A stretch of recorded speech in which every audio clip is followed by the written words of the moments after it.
good afternoon. Yeah, small group today. Cool. Feel free to interrupt at any point since there's so few people. Today I want to talk a little bit about the cameras and the surveillance devices that have been popping up throughout Iowa. If you've been driving through the state, you may or may not have noticed them. They're kind of, they blend in. They don't stand out like they do in the picture on the screen. So yeah, I'll start by telling a little bit about myself. Let's see. Oh, hang on. There we go. Sorry. That's fine. This also works. There is a laser pointer here. All right, cool. So yeah, I have been working in tech and security in general for quite a while, since I was 17, well before I have these gray hairs and this gray beard. I moved from the Netherlands to Iowa in 2018. In the Netherlands and in Europe in general, there is a lot of surveillance going on. You can't drive for more than 500 feet without passing some sort of camera. So I started to notice these things happening in Iowa as well since 2018. To answer or to preempt the question, yes, I have been to Pella because everybody always asks that. And then I work from home typically as a software developer, or if you prefer, I live at work.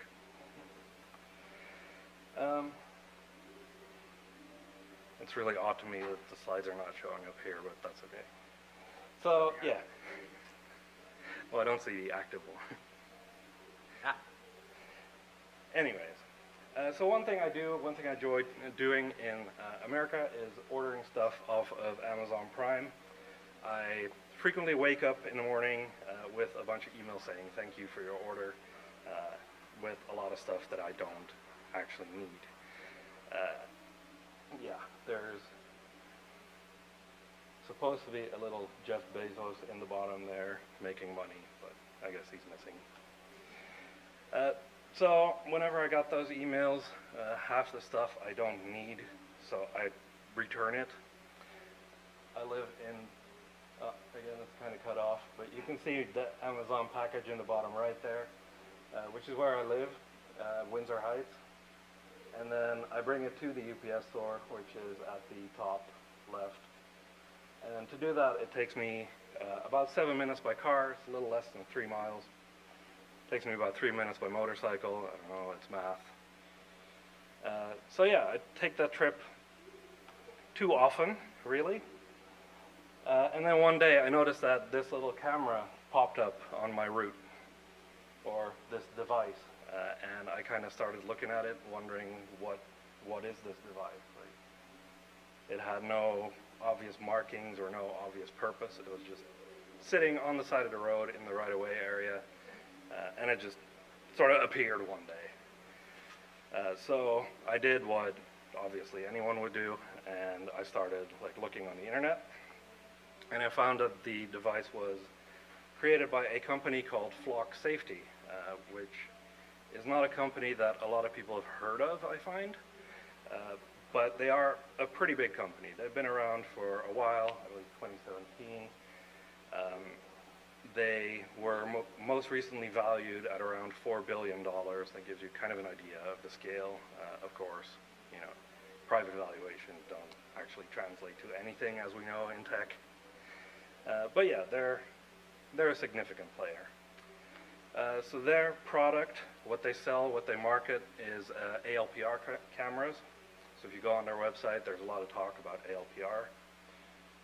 For those unfamiliar with ALPR, sometimes called ANPR, it's automated license plate recognition. It's a technology that's been around for many, many years, really, and it's used widely. One area where it's used is parking enforcement. So a parking attendant or a police officer might drive by a line of cars, scan the plates, track who is there, and then come back in a couple hours to see if you're still there. It's a very easy way for them to do that type of enforcement. Access control, physical access control is another popular application of the technology. Parking ramps, parking garages, private parking lots. You know, you drive up in your car, it scans the plate, it opens the gate. Especially in Iowa, it's super helpful because you don't have to roll down your window and get frostbite to swipe something. And then the last one, probably everyone's favorite one, is toll roads. Yeah, you're probably all familiar with it if you've ever traveled to a place like Chicago. They scan your plate, look it up in a database, you get the bill in the mail. So yeah, what they market is primarily ALPR devices and gunshot detection systems. So the ALPR ones are, yeah, it kind of cut off, but it's the, yeah, we can try that. Yeah, it's technology. Have you tried turning it off and on again? Yeah. Cross our fingers. Uh-oh. Now just read it, the slideshow. Well, it's showing on my side. Yeah. So what am I doing? Just go back, or? I don't know this technology stuff. It's terrible.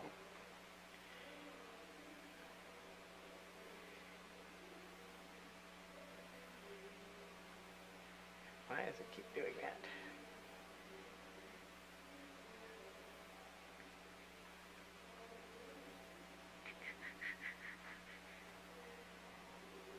Now this computer gets a little weird sometimes. The control key gets stuck. There we go. Now let's try it. Thinking. Doesn't match for resolution. Hate technology. All right, we'll just work with a little bit of cutoff, it's fine. So, yeah, what they market, ALPR systems, gunshot detection systems. ALPR, obviously, takes pictures of cars passing by, registers the plate information, and stores that so that agencies or others can look at that data and track certain things. We'll talk about it a little bit more.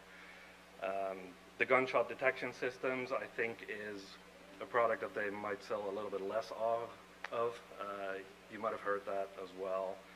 One popular, I believe, competitor of theirs would be ShotSpotter, where cities just deploy gunshot detection systems throughout a city. They pick up a noise of a gunshot and they triangulate the position and send law enforcement to that location. They will sell it to anyone, really. HOAs, which aren't as popular here as they might be in places like Texas.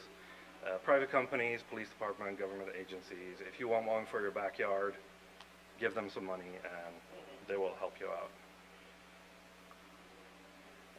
So, yeah. Oh, that's like the top of my head. That works. So I figured, you know, where there's one, there's more, because in my experience, especially growing up living in Europe, these cameras are kind of like ants or cockroaches. If you see one, there's probably 1,000. So I figured, well, why not ask where these things are? So I went to the cities that are on the little map of my drive to the UPS store, and I said, well, where are the rest of these cameras? And I used Iowa Chapter 22, which is the open records law that we have, the state level one, similar to the federal FOIA Act, Freedom of Information Act. And so yeah, I asked that question. The cities of Urbandale and Clive, they were very responsive, and they just handed over a list, like here's where we put them. City of West Des Moines took a little different approach, and they said, we don't know where they are.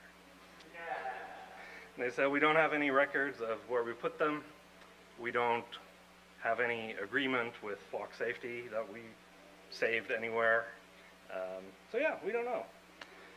I took them to the Iowa Public Information Board, where again they said, yeah, we don't know. And the Iowa Public Information Board said, oh, well, okay. So yeah, not entirely sure where West Des Moines cameras are, but they paid over $500,000 for them a little while ago, and I believe there are about little more than 50 in the city of West Des Moines. So these are Clive and Urbandales, and yeah, this is that same little less than 3-mile trip, just showing you how prevalent these things are even in smaller suburbs. So for me, there was really no way to secretly return my Amazon packages. All right, so these things are obviously, they are black boxes, literally and figuratively. They're all proprietary. They're owned by Flock. Everything is under NDA. Everything is intellectual property. Contractually, cities and others can't look into the hardware or the software. Yeah, from just reading the general information, you can kind of infer what's inside of them. So they will have a GPS module. They will have, obviously, a camera, a motion sensor to trigger that camera, and some form of wireless communication. Someone on the internet took one apart, an older model. I'm sure he did that entirely legally and not at all in the middle of the night. And yeah, he just looked at the parts that were in there, and that basically confirmed that list. One thing that stood out to me was that the little system board that they used is actually an audio kit, which is an interesting choice for a camera system. But he did not list that there was a microphone in there. But again, that's the older model. So the way this works is through a professional services contract. I mentioned before that cities don't own these devices. They don't rent them. They don't lease them. They don't have any ownership rights to them. So all they do is have a contract with this company. The contract says that the customer is supposed to provide all the necessary permits, that the customer cannot touch the devices or reorient them or move them or do anything with it. It's Flock contractors who install the systems, so they charge for that, obviously. And then they charge, like everything else these days, they charge a subscription fee for every user trying to access the system. So the actual product that they sell, it's a bit of a shame that the right-hand side is cut off, but that's all right. The actual product that they sell is Flock OS. It is a software as a service product. It's the giant repository of all the information, of all the data that they gather with these devices. But also, customers can upload their own data, so they can connect their own CCTV systems or their own dash cams or body cams, or all of these are on the right side there, that's cut off, but yeah. Drone footage is one that they mention. They can set up different precincts and boundaries, and literally if you have a piece of data, you can just shove it in there into that database, the big one in the cloud, and what could possibly go wrong. Of course, it is AI powered because, it's 2024. AI powered, obviously, kind of more of a marketing term these days than anything else. But the big thing there is that they have what they call vehicle fingerprint technology. The details of that are, of course, a trade secret. But as far as I've been able to kind of infer, this runs on AWS recognition, which some of you might be familiar with. It's an image recognition cloud service. And this allows agencies or Flock customers to search for vehicles even without the license plate components. And this is why I tend to call the devices, Flock devices rather than ALPR cameras, because they do much more. Like you can go in and say, I want show me where a black Subaru with a ski box was, and it will show you the location of that vehicle. They market it as well that you can search for, bumper stickers. So that's another thing. What could possibly go wrong? give me the closest vehicle with a legalized sticker, you know. And then one thing that's kind of missing from their marketing website, but they did include in a customer testimonial there, is that some of their products can provide what this particular police lieutenant calls Overwatch, which basically allows the user to drop in live on any camera. In this testimonial, he says that it is a very valuable addition so that they can watch their officers conduct traffic stops and make sure that they are safe doing it. So who has access? The answer to that is, you know, the short answer is who knows. The little longer answer is that the photo or license plate info or whatever else gets collected by the device that's on the street. It gets sent to Flock Safety, who has an agreement with Amazon Web Services. There, all the secret cloud magic happens and is processed. From there, the license plate or whatever else, that's, again, it's not, you know, disclosed, but it's checked against what they call a hot list, which is really the FBI's NCIC database.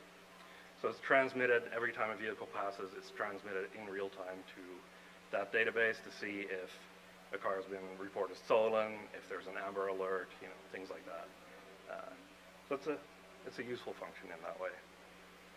The result goes back to Flock Safety.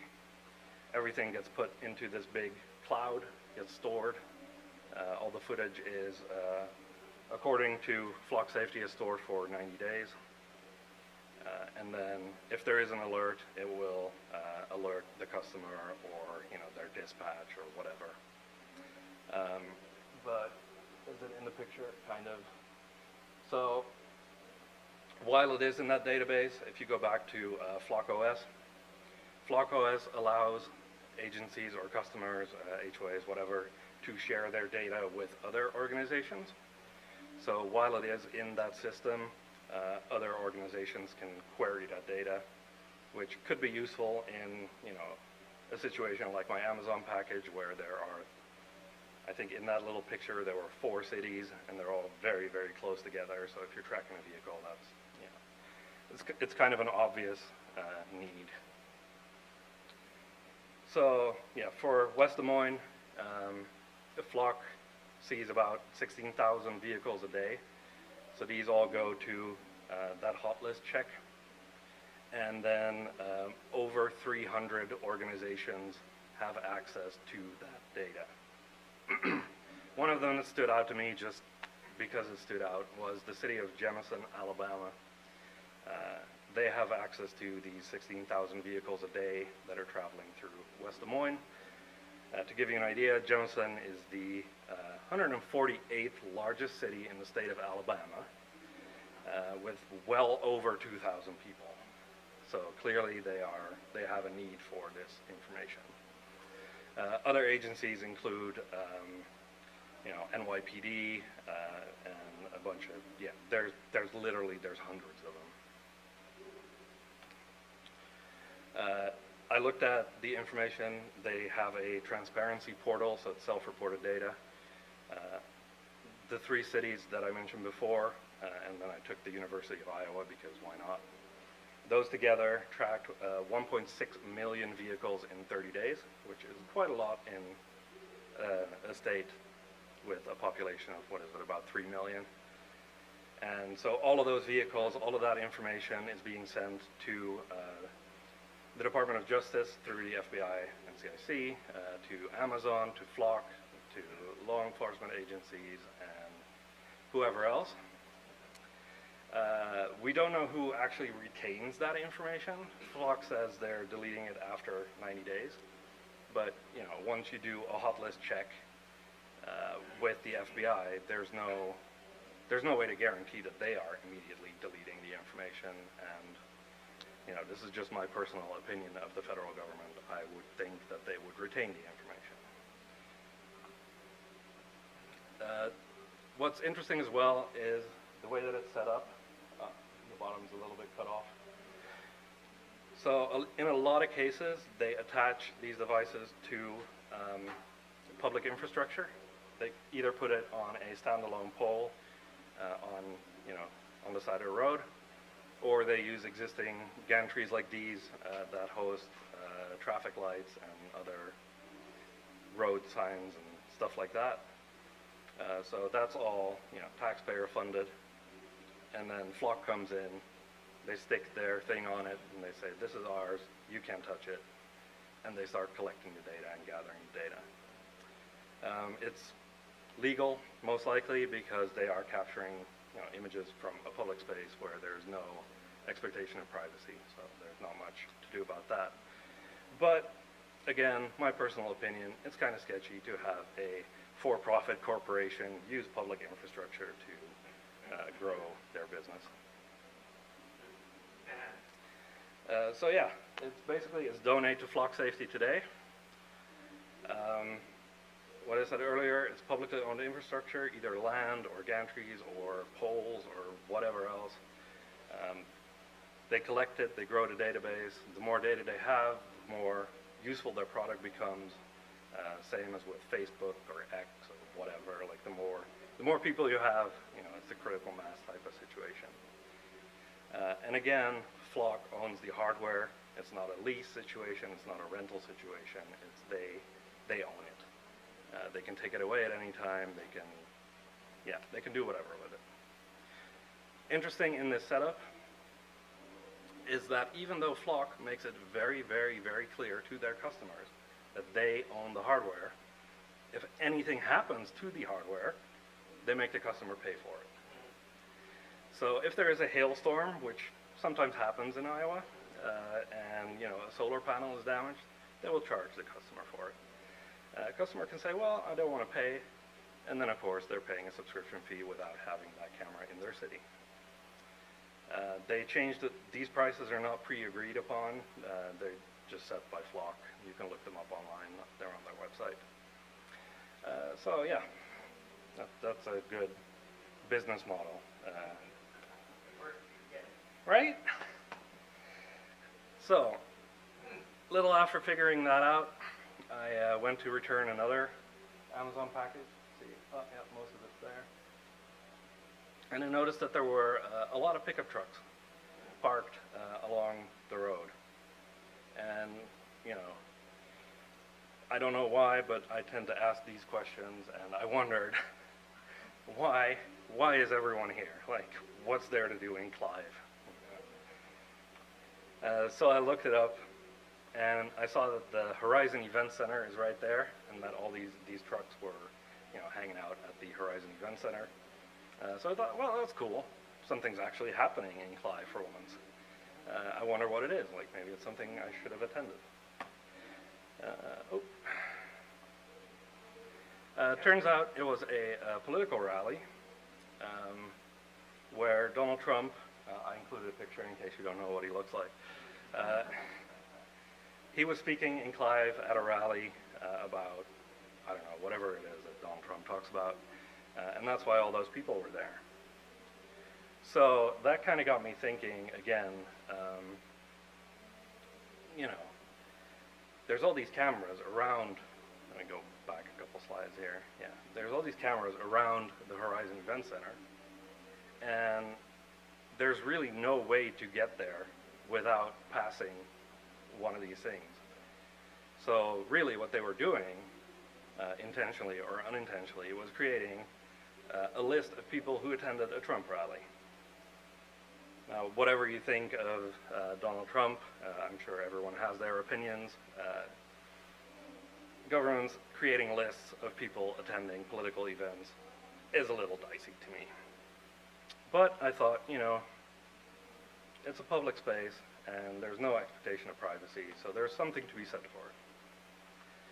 So I went to the city of Clive and I asked, well, can I have the data then? Because, it's public. It's a public space. It's not, there's nothing privacy sensitive about this. You're collecting these records. And in Iowa, according to the open records law, any record created by a government entity is by default public, and you can request it. there's certain exceptions. And the chief of police, oh, he made it into the picture here. He said, no, they are investigative reports and they are intelligence data. Investigative reports is a term that's not very well defined in Iowa. Intelligence data, however, is. So intelligence data is information on identifiable individuals compiled in an effort to anticipate, prevent, or monitor criminal activity. So I figured, well, you know, maybe, I don't know, it could happen that someone might try to, you know, assassinate Donald Trump. It's possible. So I figured, well, maybe they had an investigation going on. So I wrote to them again, and I said, well, what are you investigating? And, oh, I'm getting slightly ahead of myself. I'm sorry. I apologize. So yeah, these investigative reports are exempt from open records law. But, you know, the date, time, specific location, et cetera, they should still be disclosed. Surveillance data is another term that's defined in Iowa law, which is basically the same thing as intelligence data, but around something like a political event, a church, an organization. You know, you don't want to keep track of people attending a certain type of church or a union or, yeah, whatever. And Iowa law is pretty good at banning that. So these are the sections of Iowa code that say, you know, you can't disseminate intelligence data. You can't sit outside someone's house, take pictures, and then, you know, post them on Facebook, or at least a government agency can't do that. And surveillance data, which is the political or church or whatever, is basically flat out prohibited. Come on. So, yeah. Is it secure? There's very little regulation at the state level. There's no required security standards. Flock is a private company. They can do whatever they want. And like I said, they just put everything into the cloud somehow. Nobody audits this. Nobody looks at it. The public can't get any information out of that. I think it's in the, yeah, it's in the bottom of this one, is where I asked Clive, you know, can I have this information? And he said, no, they're investigative reports. I said, well, what are you investigating? They said, nothing. They literally said, we were not investigating anything at that time, but this is still an investigative report. So I figured that was in violation of the law that I, you know, showed very briefly before.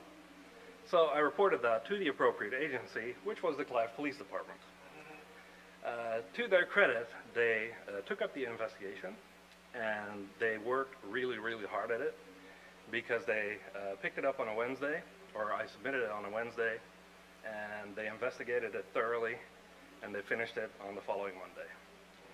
And their response was, is that on the screen? Yep. There is no violation of the law. And that's that. There's nobody else to report this to. Iowa does not have some sort of watchdog for this. Yeah, basically, they didn't violate the law because they said so. I asked, well, can you give me a little bit more information about why you think you didn't violate the law? And they said, no, that's privileged information because of attorney-client privilege. So, yeah, super cool.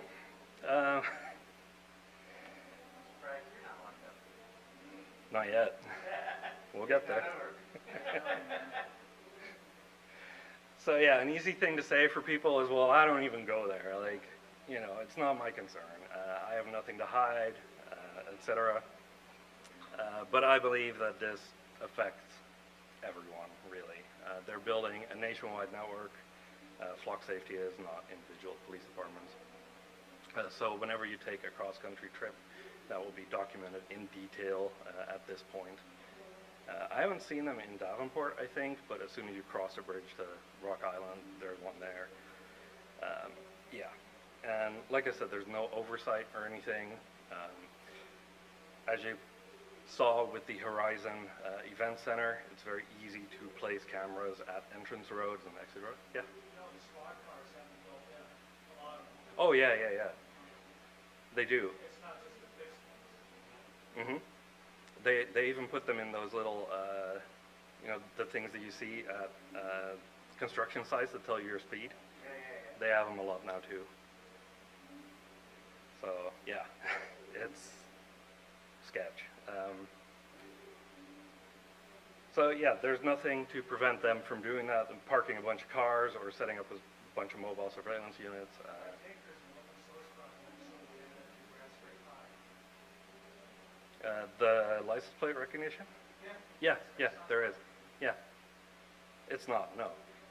The scary thing here is that it's, you know, permanent surveillance of certain buildings, locations, etc. I don't know what all made it in this picture, but Probably the scale. the scale.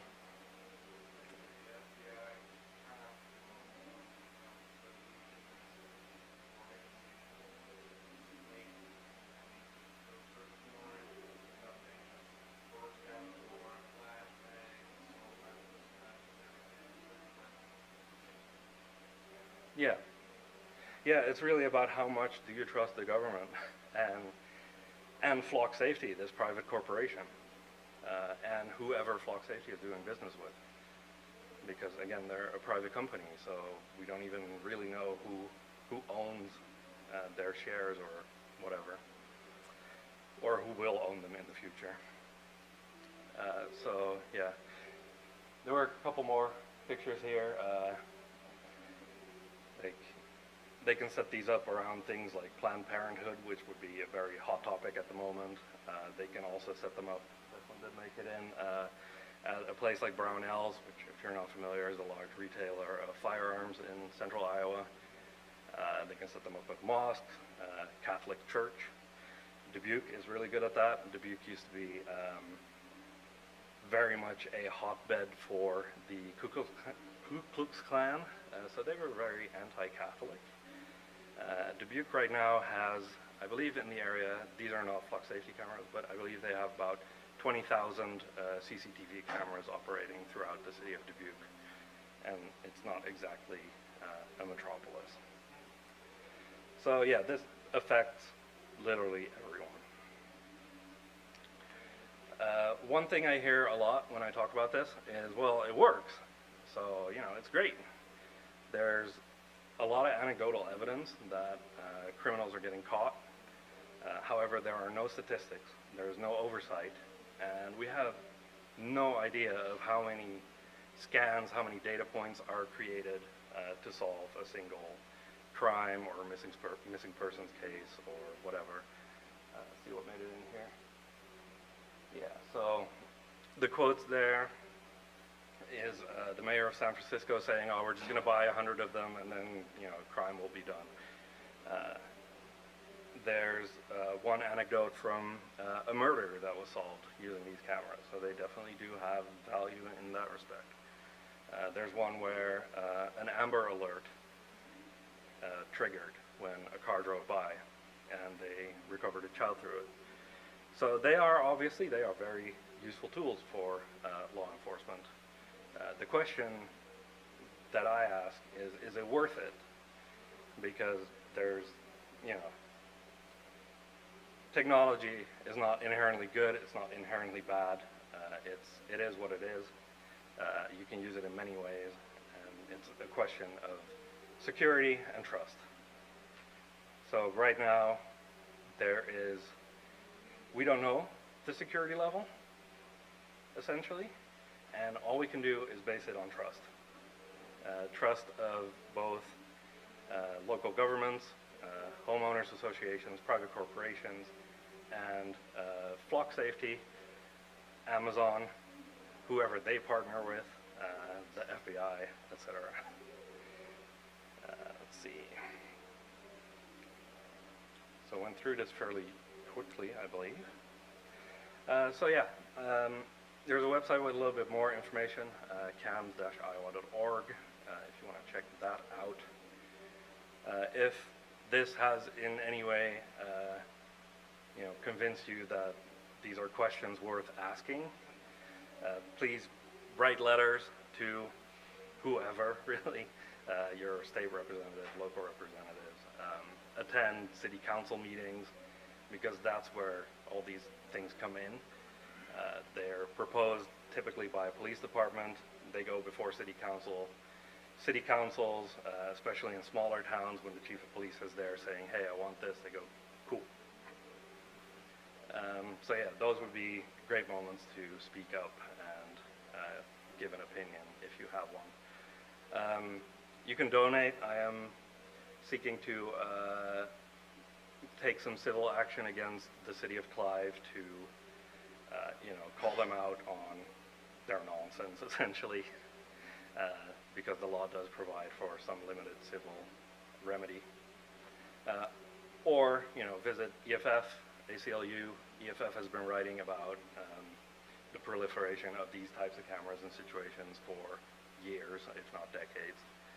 The ACLU has as well, but obviously we're entering this new generation with all the AI and, massive data collections. And yeah, that's all I have. So thank you very much.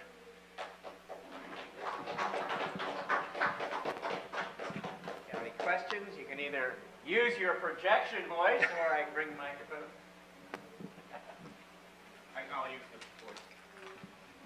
My question is this: we're seeing it all throughout, not even just this state, but this country and even other countries.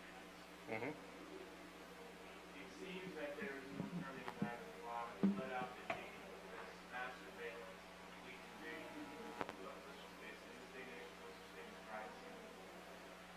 How do we, especially with no security specialists or privacy enthusiasts, privacy activists, how do we do it? How can we That's a very philosophical question. People are angry at the kids that are protesting wars and why they're wearing face masks. Well, they're worried about to wear face masks. Well, I don't know because I don't wear a face mask. They so frankly find me. I maybe get kicked out of school after they're working.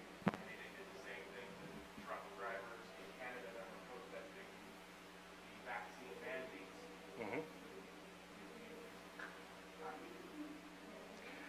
The way I'm choosing to do this is to do what I can to act on the local level rather than, the global level.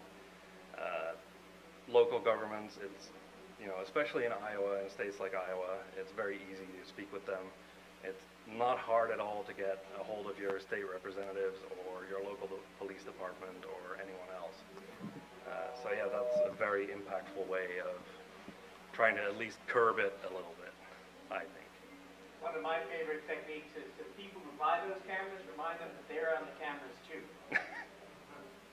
So, after they had that lunch with the guy who gave them a bribe for the construction thing, and the FBI happens to have that information and is looking for something to do from their camera data, maybe you'll want to turn off then. Yep, that's also a way to do it. It's very true. Like I said before, everyone is affected by this, so yeah, it means everyone. Always appeal to self-interest. Anything else?